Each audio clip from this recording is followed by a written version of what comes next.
దేవుడు న్యాయవంతుడు, నీతిమంతుడు.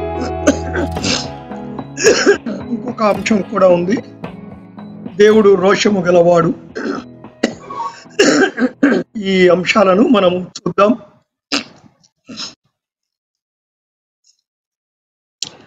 సో నీతి న్యాయములు కలిసే ఉంటాయి ఇప్పుడు కూడా. సో వీటిని కలిపే వ్యవహరిస్తారు. హెబ్రీ భాషలో నీతి న్యాయములను కలిపి సెదెక్ అంటారు. సెదెక్.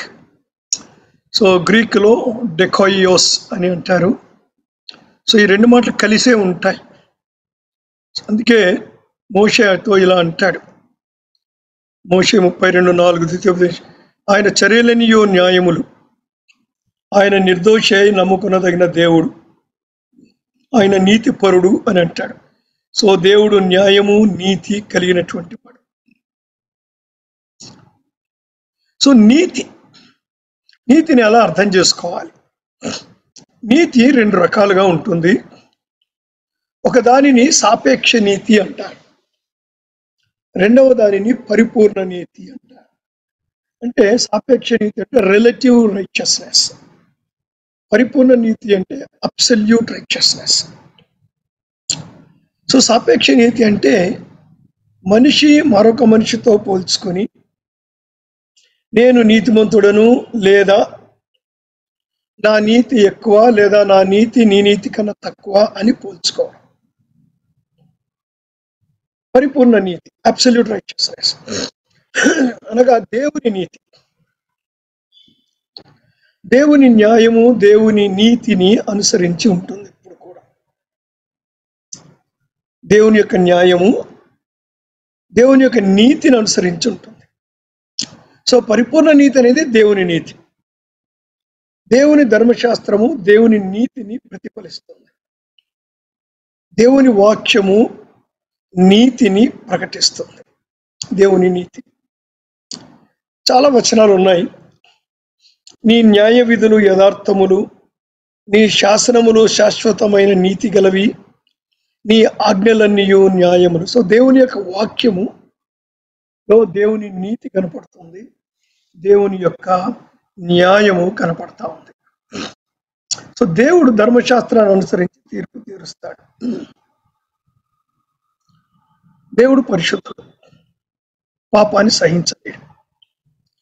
పాపాన్ని తప్పకుండా తీర్పు రావాలి, లేకపోతే దేవుడు అన్యాయస్తుడవుతాడు, పాపానికి శిక్ష విధించాల్సిందే. సామాన్యంగా అందరూ ఏమంటారంటే దేవుడు పాపాన్ని ద్వేషిస్తున్నాడు కానీ పాపిని ప్రేమిస్తున్నాడు అని. అది ఒక అపోహ. దేవుడు పాపిని కూడా ద్వేషిస్తున్నాడు, అదే సమయంలో పాపిని ప్రేమిస్తున్నాడు. ఈ రెండు చేస్తున్నాడు. దేవుడు పాపాన్ని క్షమించి పాపిని రక్షిస్తున్నప్పుడు పాపిని శిక్షించకుండా ఉండడం అర్థవిహీనం. పాపాన్ని ఎవరు శిక్షించలేరండి, పాపం చేసే వ్యక్తిని శిక్షించగలరు. సో అప్పుడు దేవుడు పాపిని ప్రేమిస్తున్నాడు, దేవుడు పాపిని ద్వేషించడు అనే మాట చాలా తప్పది. తన స్వరూపములో చేయబడిన మనిషిగా దేవుడు పాపిని ప్రేమిస్తున్నాడు. అయితే దేవుని పరిశుద్ధతకు భిన్నమైన దానిని దేవుడు ఖచ్చితంగా విమర్శించాలి, లేదా తీర్పు తీర్చాలి. ఆయన పరిశుద్ధతకు విరుద్ధంగా వెళ్ళే వ్యక్తిని దేవుడు తప్పకుండా శిక్షించాలి. అందుకని మనందరి పక్షంలో యేసుక్రీస్తు ప్రభువు శిక్షించబడ్డాడు. రైట్. సో చాలా వచనాలు ఉన్నాయి. రోమా 8:4, పాప పరిహారం నిమిత్తము దేవుడు తన సొంత కుమారుని పాప శరీరాకారంతో పంపి ఆయన శరీరమందు పాపములకు శిక్ష విధించాడు.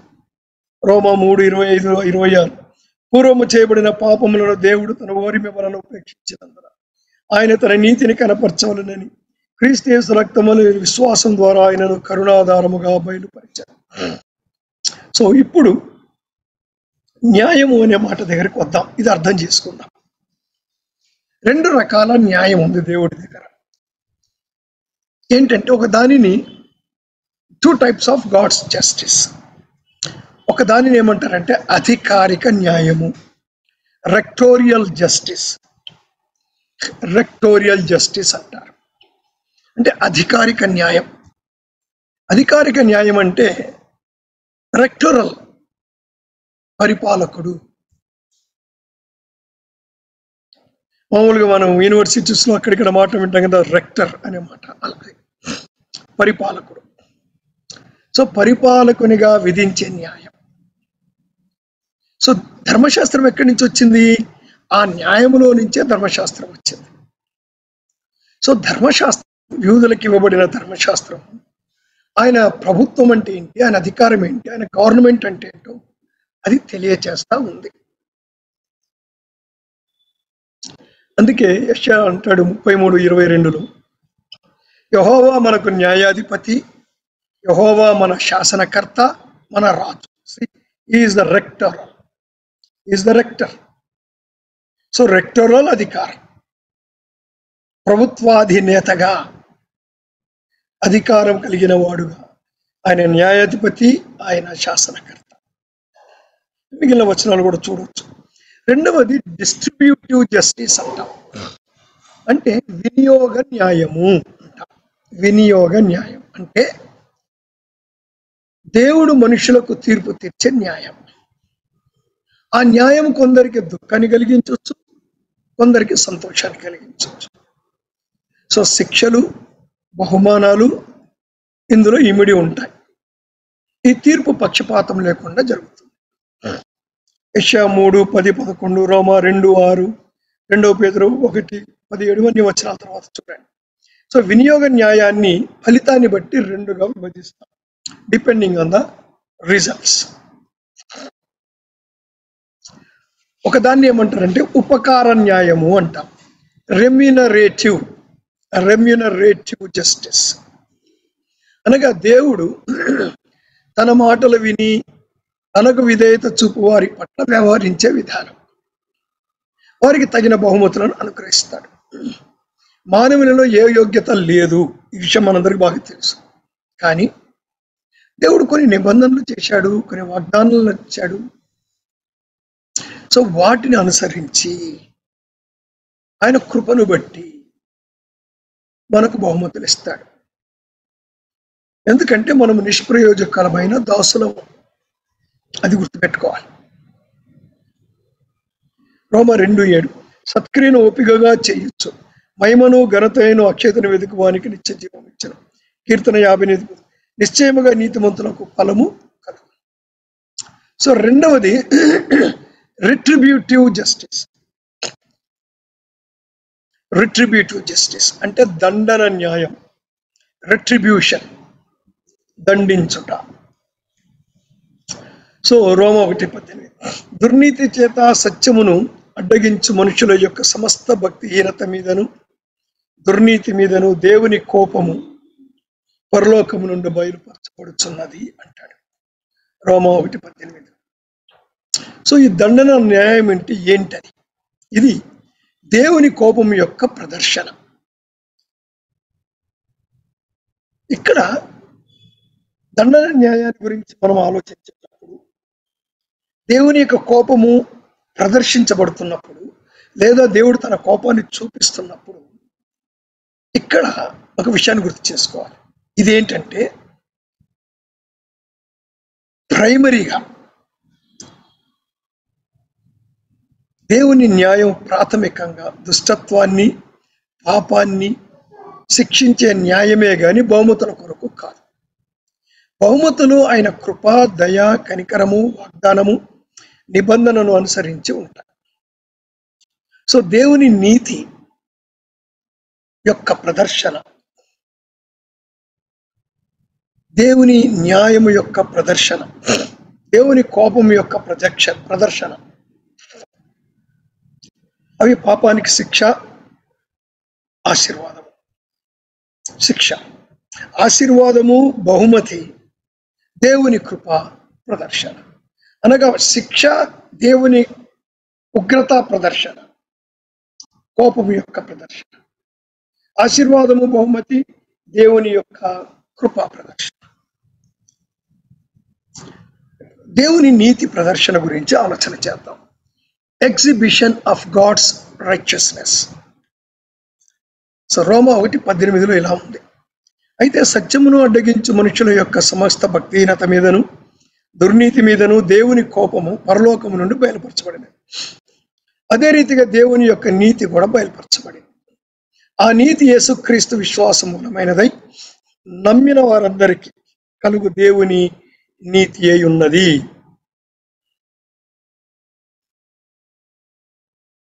ఎందుకు అది మనకు నీతిగా ఉంది అంటే క్రీస్తు ప్రభువే మనకు నీతి. 4:25 రోమ. యేసుక్రీస్తు మన అతిక్రమం నిమిత్తం అప్పగించబడి మనము నీతిమంతులుగా తీర్చబడటకై లేపబడెను. కాబట్టి మనము యేసుక్రీస్తులో దేవుని నీతిగా అయ్యాం.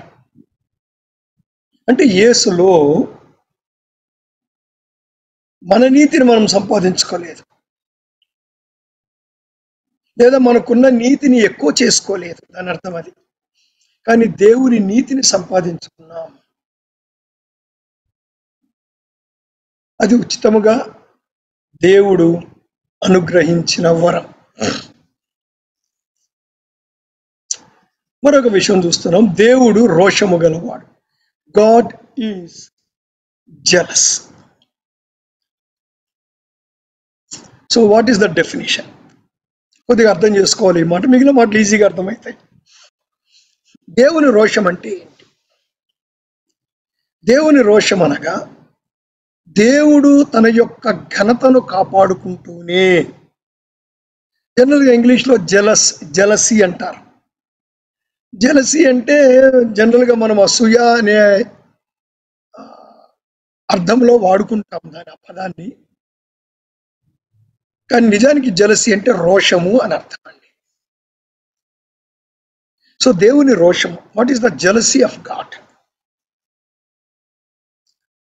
దేవుడు తన యొక్క ఘనతను కాపాడుకుంటూనే తన యొక్క కృపను చూపిస్తుంటాడు ఎల్లప్పుడూ కూడా. సో రోషం అంటే దేవుని కృపా ప్రదర్శన, దేవుని కనికరము, దేవుని ప్రేమ,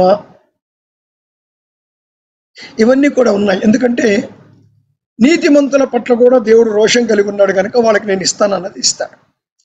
అది ఒక యాంగిల్. కానీ ఇక్కడ మనం ప్రాథమికంగా గుర్తించాల్సింది దేవుని రోషం అంటే ఏంటి? దేవుడు తన యొక్క ఘనతను కాపాడుకుంటూనే ఉంటాడు. అంటే తన ఘనతను ఎవ్వరూ దొంగిలించడానికి అంగీకరించడు. అంటే ఎవరైనా దొంగిలించగలరా? అది ఇంపాసిబుల్. అదేమైనా బంగారమా వెండి దొంగిలించడానికి? అదే దేవుని దగ్గర దొంగిలించడం ఏంటి? Let us try to understand. దాని అర్థం ఏంటంటే దేవుడు తన ఘనతను ఎవరికి ఆపాదించడు. సో ఎవరు కూడా దేవునికి రావాల్సిన ఘనతను దొంగిలించకూడదు.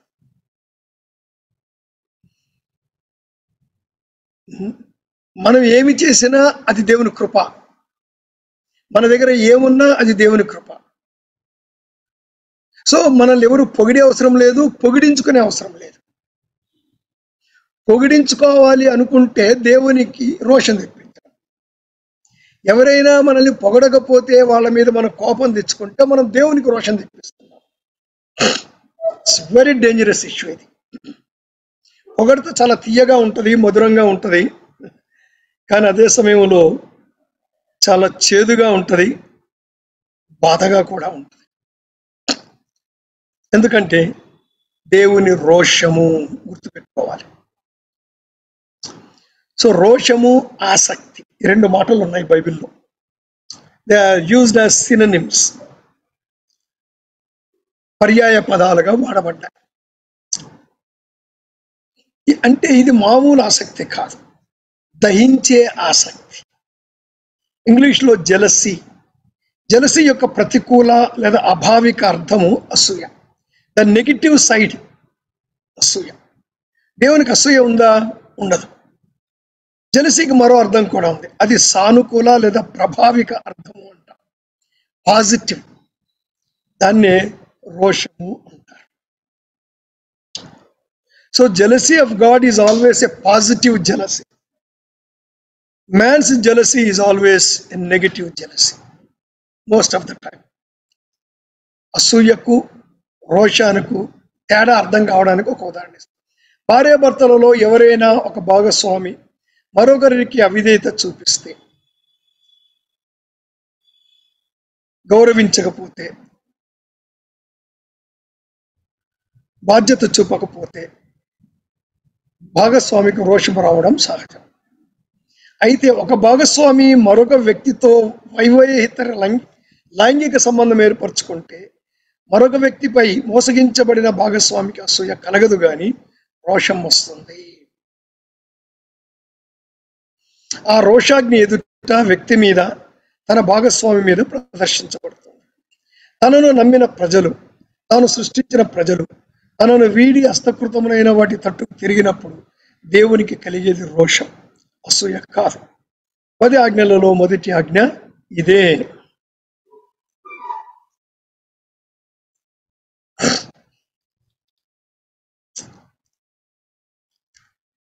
సో నిర్గమ 24:5 పైన ఆకాశం అందే గాని, క్రింద భూమి అందే గాని, భూమి క్రింద నీళ్ళ ఎందే గాని ఉండు దేని రూపమునైనను విగ్రహమునైనను చేసుకునకూడదు. వాటికి సాగిలపడకూడదు, వాటికి పూజింపకూడదు. ఏలయనగా నీ దేవుడనే యెహోవానగు నేను రోషము గల దేవుడు. కీర్తన 78:58 విగ్రహములను పెట్టుకుని ఆయనకు రోషము కలగజేసి. 1 కొరింథీ 10:21 మీరు ప్రభు పాత్రలోది దయ్యముల పాత్రలోది కూడా త్రాగలేరు. ప్రభు బల్ల మీద ఉన్న దానిలోను దయ్యముల బల్ల మీద ఉన్న దానిలోను కూడా పాలు పొందలేరు. ప్రభువునకు రోషము పుట్టించదమా? ఆయన కంటే మనము బలవంతులమా? నెంబర్ 2, దేవుని రోషము యొక్క అభివ్యక్తీకరణలు, manifestations of God's jealousy. Number 1, యెహోవా తన నామము కొరకు రోషము గలవాడు. యెషయా 42:8 మేఘములో యెహోవా దిగి అక్కడ అతనితో నిలిచి తన యెహోవాను నామమును ప్రకటించాడు. నిర్గమం 34:5, 6, 12, 13, 14 ఈ వచనాలన్నింటిలో యెహోవా అను నామమును ప్రకటించాడు. ఏమిటంట యెహోవా అంటే? అతని ఎదుట యెహోవా అతని దాటి వెళ్ళుచు, యెహోవా కనికరము, దయ, దీర్ఘశాంతము, విస్తారమైన కృపాసక్తి కలిగిన దేవుడని యెహోవా. నీవు ఎక్కడికి వెళ్ళుచున్నావో ఆ దేశపు నివాసులతో నిబంధన చేసుకోకుండా జాగ్రత్త పడు.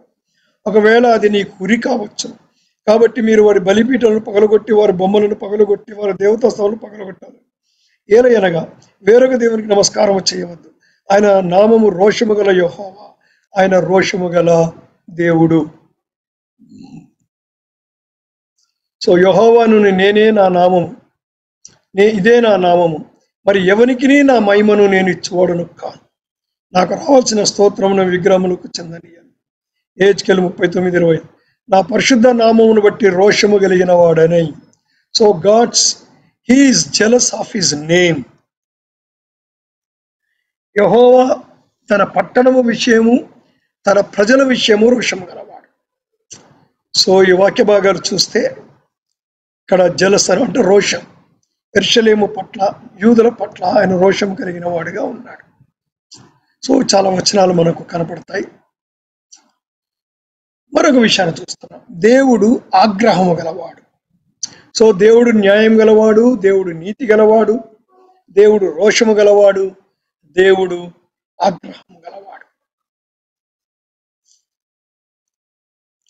సో హెబ్రీలను హెచ్చరిస్తూ హెబ్రీ గ్రంథకర్త ఇలా రాశాడు. హెబ్రీ 10:30 జీవము గల దేవుని చేతిలో పడుట భయంకరము. సో దేవుని యొక్క ఉగ్రతను గురించి బైబిల్ చాలా తేటగా మాట్లాడుతూ ఉంది. ఈ రోజుల్లో బోధకులు అనేకులు దేవుని కోపాన్ని గురించి మాట్లాడడం మానేశారు. దేవుడు ప్రేమ గలవాడని చెబుతున్నారు కానీ పాపాన్ని దేవుడు అసహించుకుంటాడని కానీ పాపం పట్ల తన ఆగ్రహాన్ని ప్రదర్శిస్తాడనే విషయాన్ని పూర్తిగా మరుగు చేసేశారు. సో దేవుడు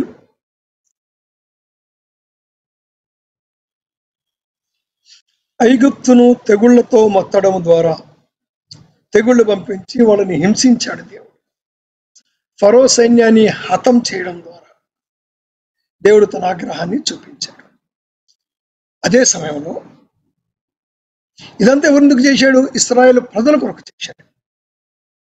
అయితే ఇశ్రాయేలు ప్రజలు దేవుడు వారితో చేసిన నిబంధనను మర్చిపోయి ఒక దూడని చేసుకున్నారు. ఇప్పుడు దేవుని కోపము వారి మీద రగిలింది. అంతేకాదు, 12 మంది వేగుల వారు. సో వాళ్ళు వేగు చూడడానికి వెళ్ళారు, స్పైయింగ్కి వెళ్ళారు, చూశారు, వచ్చారు. 12 మంది వెళ్తే 10 మంది బ్యాడ్ రిపోర్ట్ ఇచ్చారు కనాను గురించి. యెహోషువ కాలేబులు మాత్రమే కరెక్ట్ రిపోర్ట్ ఇచ్చారు. సో రాంగ్ రిపోర్ట్ ఇచ్చినందుకు అక్కడున్న ప్రజలు దేవుని మీద తిరుగుబాటు చేశారు. అప్పుడు దేవుడు వారిని కోపగించి వారందరినీ చంపడం జరిగింది.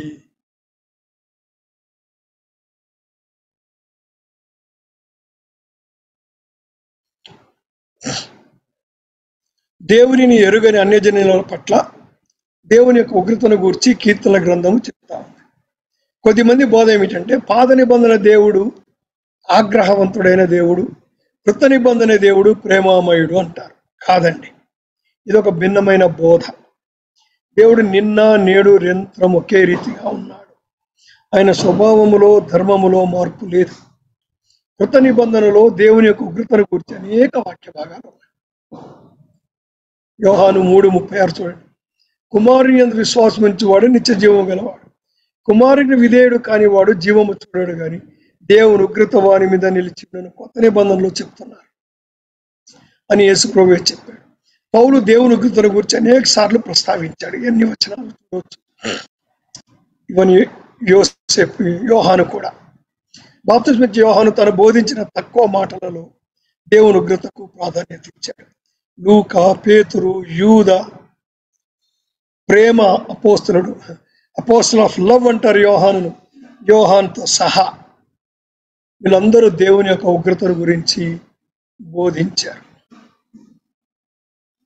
సో దేవుని యొక్క ఉగ్రతను గురించి కొన్ని విషయాలు చూద్దాం. దేవుని ఆగ్రహం, గాడ్స్ రాత్ ఈజ్ జస్ట్. దేవుని ఆగ్రహము న్యాయమైనది. స్వీయ సంతృప్తి కొరకు ప్రకోపముతో మోజుతో కనపరిచే మానవుని క్షుద్రమైన అనైతిక కోపం వంటి కోపం కాదు. అంటే మనిషి యొక్క కోపము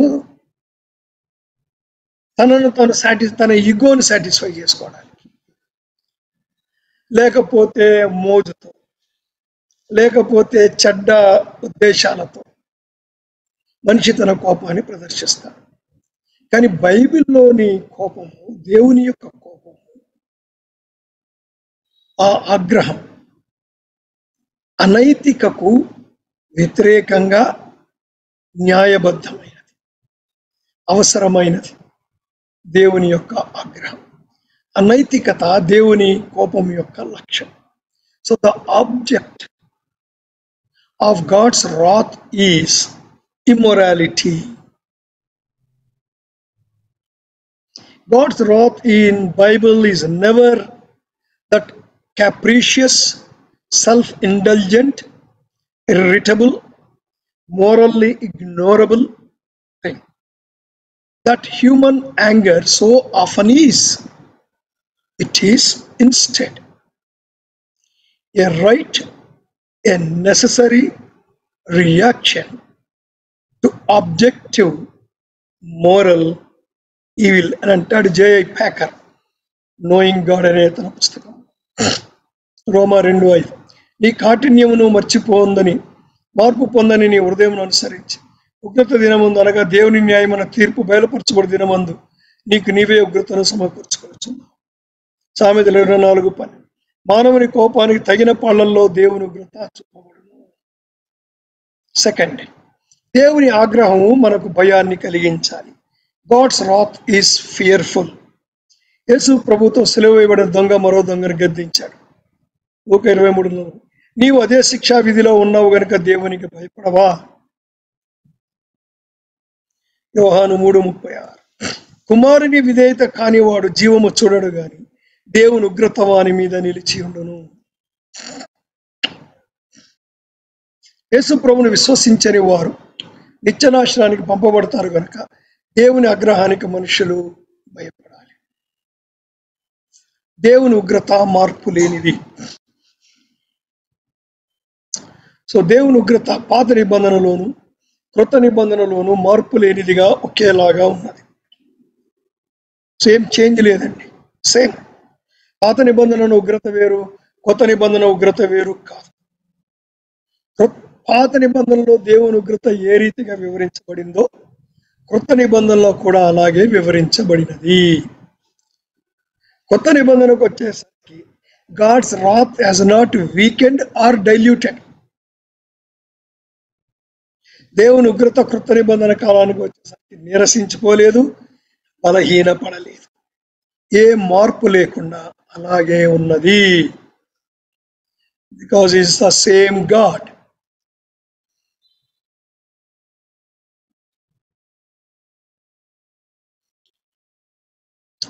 దేవుని ఉగ్రత ప్రేమ ప్రతిక్రియ. God's wrath is response. దేవుని ఉగ్రత పాపమునకు వ్యతిరేకంగా దేవుడు చూపే ప్రేమ ప్రతిక్రియ. ఎందుకు ఆ మాట అంటున్నామంటే దేవుడు ప్రేమ. 1 యోహాను 7:8. దేవుడు నిత్యుడు. నిత్యత్వంలో దేవుడు ఎవరిని ప్రేమించాడు? ప్రేమకు ఒక లక్ష్యము లేదా వస్తువు ఉండాలి. Love should have an object. దేవుడు అన్నింటికన్నా ముందుగా తనను తాను ప్రేమించుకున్నాడు, తన మహిమను ప్రేమిస్తున్నాడు. అందుకే తన మహిమకు కీర్తి కలుగునట్లుగా తన సంకల్పాన్ని కలిగి ఉన్నాడు. దేవుడు తన పరిశుద్ధతను, నీతిని, న్యాయాన్ని ప్రేమిస్తున్నందువలన పాపానికి వ్యతిరేకంగా ఆగ్రహాన్ని చూపిస్తున్నాడు. అదండి ప్రేమ ప్రతిక్రియ. God loves himself. God loves his holiness. God loves his glory. God loves his righteousness. God's loves his justice and truthfulness. కనుక దీనికి వ్యతిరేకంగా ఉన్న దాని మీద దేవుడు తప్పకుండా ఆగ్రహం. కాబట్టి ఇది దేవుని ఉగ్రత, దేవుని ప్రేమ యొక్క ప్రతిక్రియ. కాబట్టి దేవుని ఆగ్రహము సంతృప్తి పరచబడాలి. God's wrath need to be satisfied. ఎక్కడ సాటిస్ఫై అవుతుంది? దేవుని కోపము ఎక్కడ చల్లారుతుంది? దేవుని ఆగ్రహము క్రీస్తు యేసునందు సంతృప్తి పరచబడుతుంది. రోమా 8:4. పాప పరిహారము నిమిత్తము దేవుడు సొంత కుమారుని పాప శరీరాకారంతో పంపి తన శరీరమందు పాపమునకు శిక్ష విధించెను.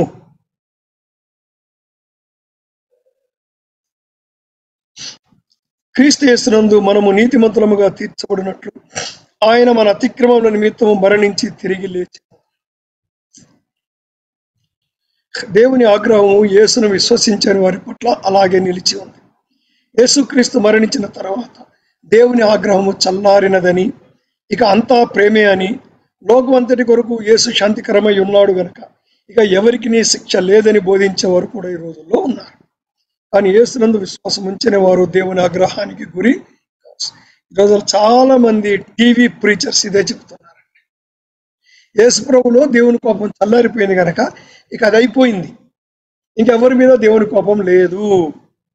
కాదండి, విశ్వసించని వారి మీద దేవుని కోపం అలాగే ఉన్నది. యోహాను 3:36. కుమారుని యందు విశ్వాసం ఉంచి వాడు నిత్య జీవం గలవాడు. కుమారునికి విధేయుడు గాని వాడు జీవము చూడడు గాని దేవుని ఉగ్రత వాని మీద నిలిచియుండును.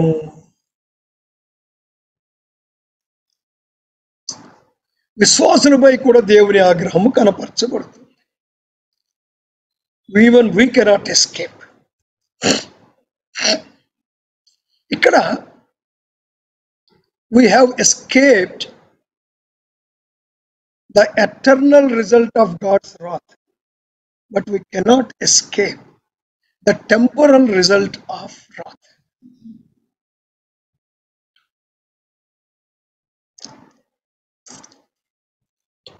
విశ్వాసులు దేవుని పిల్లలు.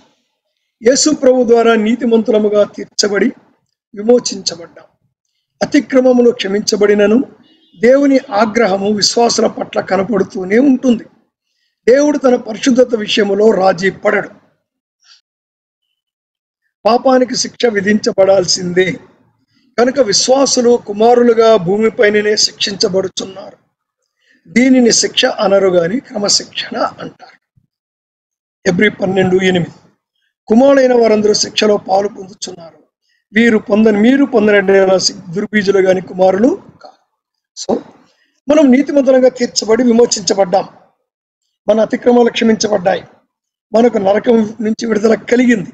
కానీ ఈ లోకములో మనం జీవించే జీవితాన్ని కూడా దేవుడు తీర్పులోనికి తెస్తాడు. ఆ తీర్పు యొక్క ఫలితము నిత్యనాశనం కాదు, కానీ భూమి మీదనే మనము శిక్షించబడతాము. దానినే క్రమశిక్షణా చర్యలు అని అంటారు, డిసిప్లినరీ యాక్షన్స్. సో ఇక్కడితో ముగిస్తున్నాం.